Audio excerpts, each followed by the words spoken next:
Welcome to the High Voltage AI podcast. This deep dive is part of a week-long series featured in the High Voltage AI newsletter on Substack.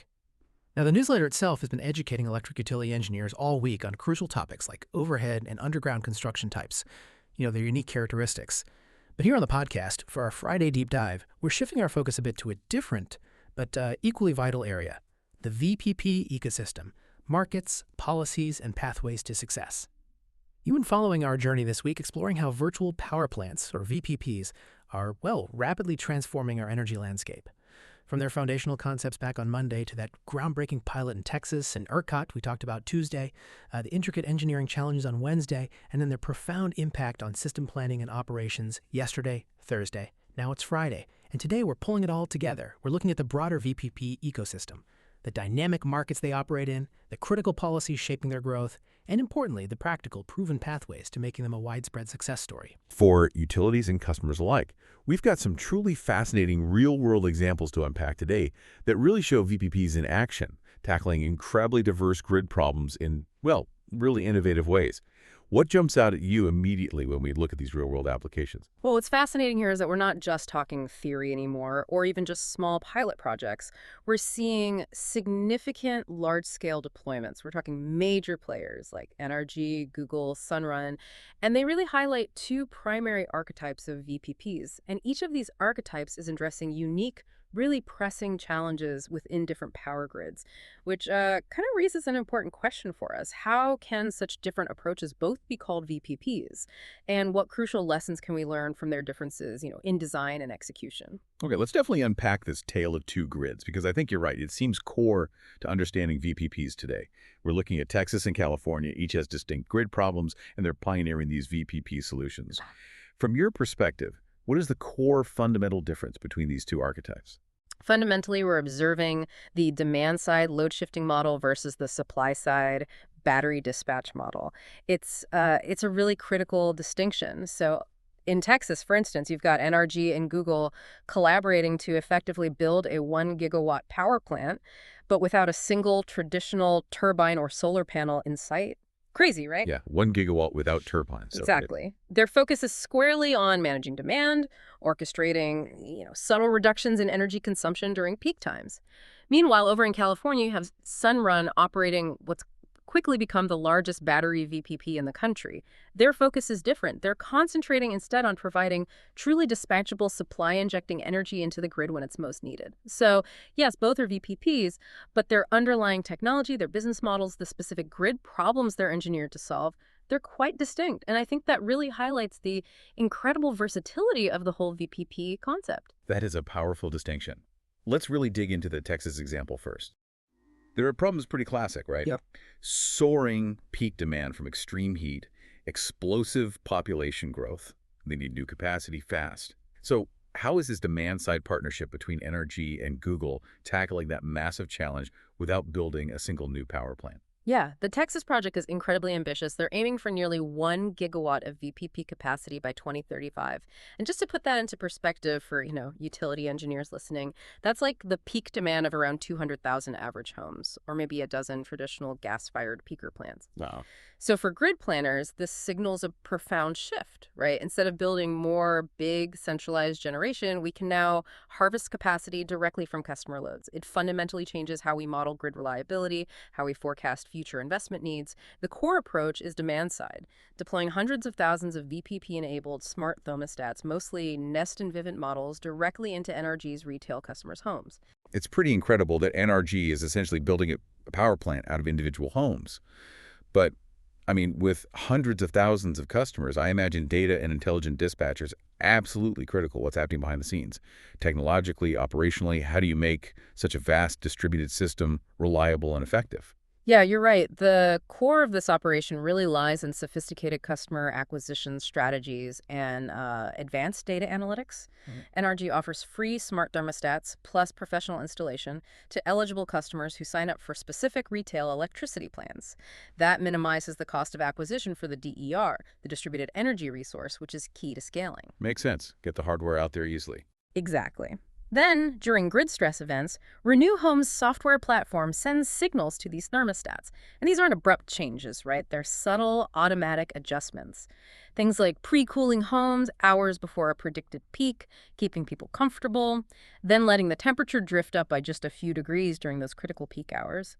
Each thermostat, individually, might shift about 0.88 kilowatt of load. Okay, not huge on its own. Not huge individually, no, but you multiply that across hundreds of thousands of homes, each subtly shedding a tiny bit of load, and suddenly you have the aggregated power of a major peaker plant, all without any significant discomfort, ideally, to the homeowner. It's a brilliant, almost invisible intervention, isn't it? You get a potentially more comfortable home, the grid gets a major assist, and you didn't really have to do anything actively. It kind of reminds me of those really elegant engineering solutions that just work in the background.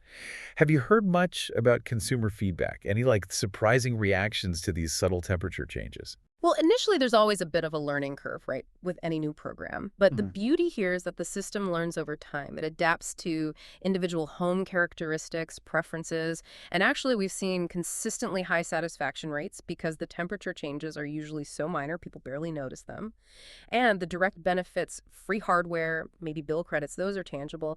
It's really about finding that sweet spot where grid needs and customer comfort align perfectly. And I heard Google Cloud's AI plays a big role too. Absolutely. NRG uses Google Cloud's AI and data analytics for enhanced weather forecasting and predictive modeling. That helps optimize exactly when and how the VPP is dispatched to maximize the grid benefit while still preserving that customer experience. This program is set for a broad rollout in spring 2025, and they have a clear vision to evolve it. They want to make it a truly mixed asset VPP by layering in things like home batteries and EV chargers later on. That vision of layering in more assets is fascinating.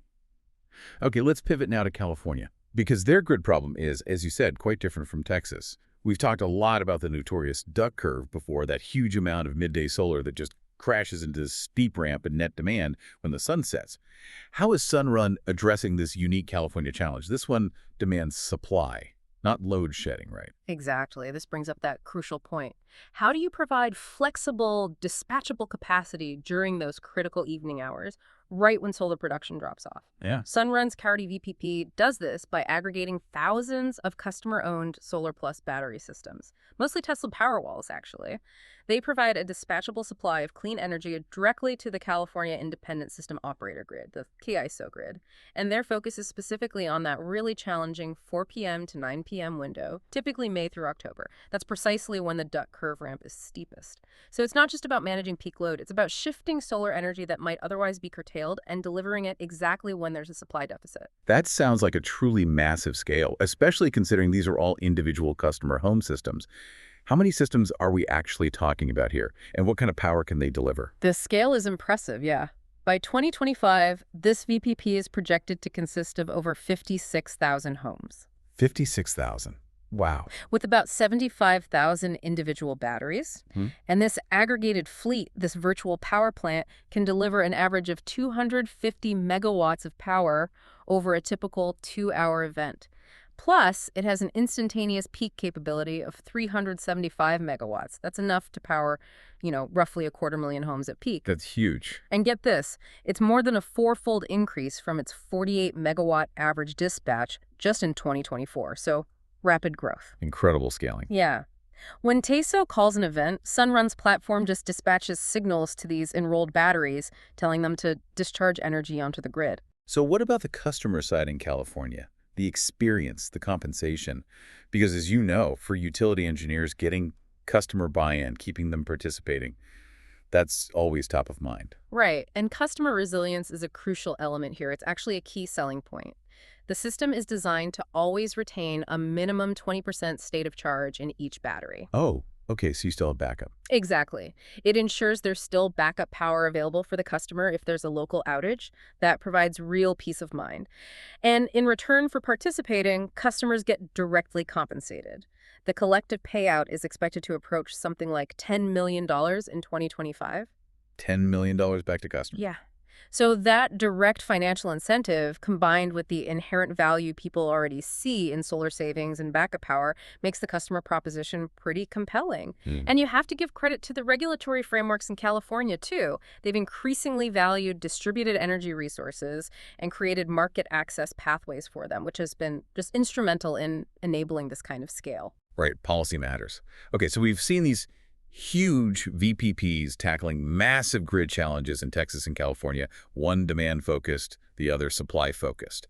But not every utility operates on that scale or, in a deregulated market. Are there other pioneers showing that VPPs can work beyond these massive archetypes, maybe for smaller utilities, different business models? Oh, absolutely. Green Mountain Power in Vermont, for example, they were a really early pioneer. They demonstrated the clear financial viability of a utility-owned but customer-sited battery VPP. By deploying subsidized Tesla Powerwalls in their territory, they managed to save over $500,000 in capacity charges from just a single event. $500,000 from one event. How? By strategically reducing their share of the New England regional peak demand. So for grid planners and engineers listening, this isn't just a cost saving. It's a concrete demonstration that these distributed, flexible assets can directly defer or maybe even replace traditionally capital-intensive peak plants. It's that fundamental shift from centralized to distributed infrastructure solutions. That's a fantastic example. A smaller, regulated utility making it work financially. What about, say, member-owned cooperatives or municipal utilities? Is there a model for them? Indeed, there is. Holy Cross Energy in Colorado provides, I think, an excellent model for smaller member-owned utilities, especially those really committed to decarbonization. Their Power Plus FLEX program uses pretty substantial upfront rebates, up to $12,500, calculated at $500 per kilowatt. Wow, that's significant. It is, and they combine that with ongoing monthly performance payments, about $10.30 per kilowatt per month, to incentivize their members to install batteries and enroll them in the VPP. This helps the co-op manage its local grid challenges and helps them achieve their really ambitious goal of 100% clean energy by 2030. All while keeping electricity affordable, presumably. Exactly, keeping it affordable for members. What's compelling here is seeing how these smaller utilities are leveraging VPPs to meet very local grid needs, achieve aggressive clean energy targets, and do it all with strong customer engagement. Okay, so we've looked at these diverse examples: gigawatt scale demand side, dispatchable batteries, utility-owned programs, co-op models. If we boil it all down, what's the fundamental difference in the, let's say, the DNA of these successful VPP approaches? What makes them tick? I think the fundamental difference, the thing that often proves to be the linchpin for scalability, is the cost of acquisition of that marginal distributed energy resource. Let me explain. In Texas, the asset is a smart thermostat. It costs a few $100s, often subsidized down to zero for the customer. Right, essentially free hardware. Which enables that high volume, low capacity per node strategy. You can deploy hundreds of thousands quickly. In California, the key asset is a battery system costing thousands of dollars. Sunrun cleverly leverages assets customers already own for solar self-consumption or backup power. So they're tapping into existing investments. Precisely. This results in a lower volume but high capacity per node strategy. The most successful VPPs, I think, understand this deeply. They don't try to force some new product onto customers. Instead, they strategically leverage existing consumer value propositions like solar savings, like wanting an EV, like home automation. They use those existing desires to either minimize their DER acquisition costs or build on an investment the customer already made. That, I think, is the secret sauce to their rapid growth and economic viability. This has been a real masterclass in modern grid resource development. I think particularly insightful for our audience of electric utility engineers who are grappling with these new challenges daily. So based on these pioneering efforts, what are the clear blueprints, the practical recommendations for the industry moving forward? Yeah, I think three key practical recommendations really emerge that every utility and grid operator should probably consider. First, start simple, then evolve. The Texas model really shows the immense power of beginning with a single, low-cost, ubiquitous DER like smart thermostats. That allows for rapid scaling. Trying to build a super complex mixed asset VPP from day one is just incredibly difficult. Yeah, don't bite off more than you can chew initially. Exactly. More complex assets like batteries, EVs, those can be layered in over time as the program matures and the technical capabilities develop. Okay, start simple. And the customer side, that seems critical in any utility program, but especially with voluntary VTP participation. What's the key there? Absolutely critical. Second point, The customer proposition is paramount. VPPs fundamentally rely on voluntary customer participation, period. Success hinges entirely on having a compelling, easy to understand, and frankly frictionless value proposition. Make it easy and worthwhile for them. Precisely.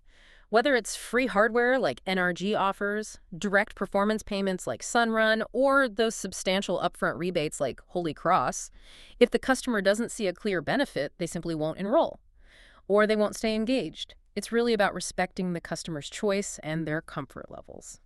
Makes total sense. Okay, start simple, customer first. And finally, from everything we've discussed, it really sounds like no one can truly do this alone. That's exactly right. Third key takeaway, partnerships are essential.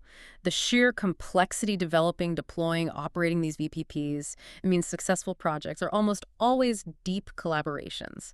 You need the utilities, right, with their established customer access, their understanding of grid needs. You need the VPP software and aggregation specialists who can actually manage the distributed fleet. And you need the technology providers making the devices themselves. No single entity really has all the pieces. Right. It takes a village or an ecosystem, really. It really does. So if we look out to the horizon now, what's the ultimate destination for VPPs? What does the end game look like for this evolving technology? Yeah. Zooming out a bit, I think the ultimate destination is clearly mixed asset resources.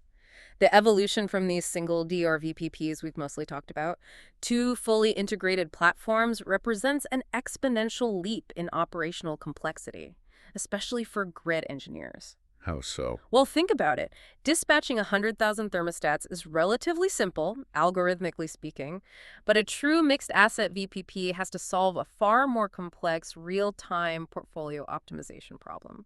Is it more valuable to the grid and the customer right now in this 5-minute interval to discharge a home battery? Or maybe slow down an EV charger? Or subtly pre-cool the house? Juggling multiple different types of resources simultaneously. Exactly. Each action has different impacts on the grid, different durations, different potential customer costs or benefits. Building the co-optimization engines and the underlying communication infrastructure to seamlessly solve that puzzle in real time across potentially millions of distributed devices, that is the final and arguably most significant engineering challenge for the distributed grid. That's where we're ultimately headed. What a truly insightful deep dive into the VPP ecosystem. It's crystal clear that whether you're dealing with soaring peak demand, that infamous duck curve, or simply looking for new revenue streams and ways to meet clean energy goals, virtual power plants offer this dynamic, flexible, and rapidly evolving solution. And they're constantly integrating more and more distributed energy resources. Yeah, and the implications are just vast. As these VPPs become increasingly sophisticated, especially with mixed assets, a crucial point, maybe a question for you listening to consider, is how do we ensure the regulatory frameworks and the market designs actually keep pace with this rapid technological evolution? How do we truly unlock their full potential and integrate them seamlessly into our future grid operations? It's a question that's going to drive a lot of innovation and probably a lot of debate for years to come. That's a great thought to leave our listeners with. Thank you for joining us for this final deep dive of the week.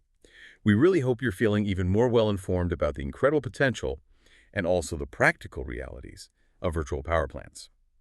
If you'd like to leave feedback or have any questions, feel free to reach out to our producer, Julius Guay, that's G-U-A-Y, pronounced Guay, on LinkedIn.